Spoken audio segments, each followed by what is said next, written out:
I'm sure you heard of this issue of Merry Christmas. Did you hear it?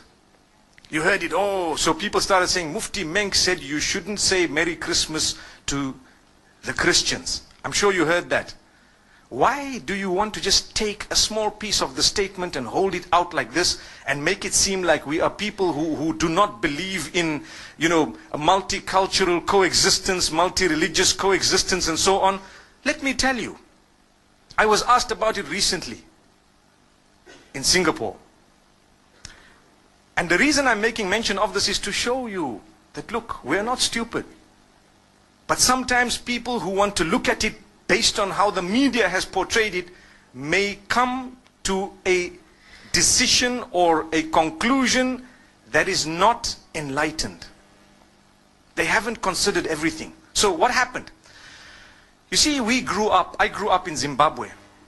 We interacted from a young age with the Hindus, the Christians, the Jews, those who are from the African traditional faiths and so on, and we got along. We mixed in the schools from a young age, and as I grew up, I went to a high school that was purely Christian Catholic. That was the best option we actually had. They allowed me whatever I had, and obviously we catered for them, they catered for us. There was a lot of respect, and that's how we developed. Okay? However, when it came to Christmas, there were so many Christians who didn't believe in it.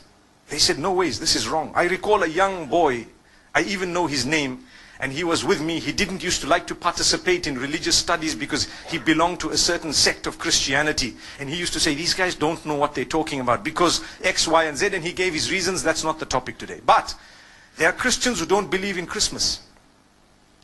They don't participate in it. Is there anything wrong if they don't believe in Christmas, Christians? There's nothing wrong. They didn't participate in it. There's nothing wrong. But the minute they put a block on someone else who believes otherwise, then there's a problem. That's what we're saying. So the question you have to ask yourself, did you stop people from celebrating what they want? No. Did you ban them? No. Did you disallow them? Did you spread hatred against them? No. All you said is, Lakum dinukum waliya din. You have your faith and I have mine. So as we grew up, there were a few Hindus who were with me at school. One of them used to eat beef. And I asked him, I said, how come you eat beef? Isn't this supposed to be one of the gods that you consider, a god with respect to them, with due respect to them? But he says, no, this is a special beef. I didn't understand that, but it was just that, okay, I'm not such a strict Hindu. That's what it meant. There were other Hindus who would tell him, listen, you are wrong. There were other Hindus who told him you are wrong. And there were other Hindus who tried to correct him. But he kept on eating it. And then, when it came to Eid al-Adha of the Muslimin, they would never congratulate us. Why? Because we are sacrificing or slaughtering their God, so to speak. We never ever felt bad. Don't expect, and please don't expect a Hindu to tell you Eid Mubarak at Eid al-Adha. Respect them and understand that what you are doing is blasphemous to them, but they've allowed you to continue. It doesn't mean they hate or they are intolerant. It just means that they believe differently and they have a separate system of belief, and it would be insulting to them to actually come onto this side here and tell you, look, as much as you're cutting my God, but well done, welcome, enjoy it, enjoy that. You don't expect it. Come on, use your brain. This is what tolerance and coexistence is all about. It's not about a statement. It's more about allowing them to believe what they have to, with respect in a way that you respect what they have as well. That's all it is. So what happened is, as time passed, it was amazing, because when it comes to the other faiths, we found the same. People didn't participate in some rituals of other faiths. That did not make them bigots. But they respected each other. There was a young man who became a Muslim from the Hindus. The day they were, when they die, what happens is they burn the body. They cremate that body. So this young man, his father had died, and they were cremating the body, and they asked him as the oldest son to actually light the fire. And he said, look, as much as you want me to do it, and that's my father, I'm sorry, it goes against my beliefs. And it caused a commotion until some of those who were wise, who knew. They said, look, that's the man's beliefs. Come on, leave him. Let the next son do it. How can you impose on him some... The idea is to coexist with your difference. That's what makes you a rainbow nation. That's what it is. But you don't shove your opinion down the throats of others. Just like now, in the Western world, they are banning you from covering your hair in some countries. That would create another problem. Why? Like the Honorable Minister said, it would make people feel that they are at war with the system. Because, hey, you know what? This is my basic right to believe something. I believe this is wrong. I believe this is right. That's the idea. So, from among the Muslims, there are those who believe that it's okay to participate in Christmas. And from among the Christians, there are those who believe that it's not okay to participate in Christmas. Look at the irony. But the idea is, if you believe that, by all means, go ahead. You are answerable to Allah, not to me.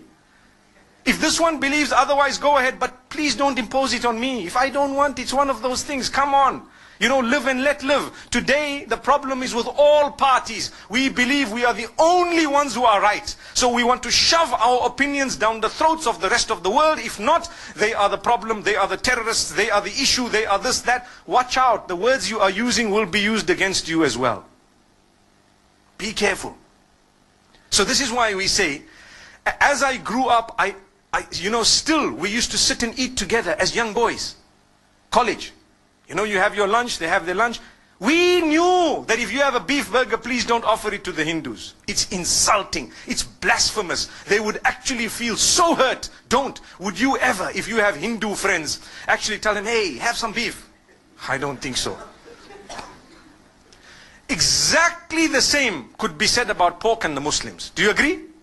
Imagine if your friend says, just is a pork burger, come on, bacon tastes nice, you know, come on, you know. How would you feel? They respect you, you get along with them, you build the nation, you contribute towards the building of the nation together. Do you know that? But you have different dietary restrictions which are respected. So, this is something that we need to talk about. It's got nothing to do with this person is intolerant. There is a big difference between difference of opinion and intolerance. Very big. I can differ with you right now. I can differ with you on 100 matters, but I'm so tolerant. I promote tolerance. I promote coexistence. I promote the fact that all of us should contribute towards the development of our nation.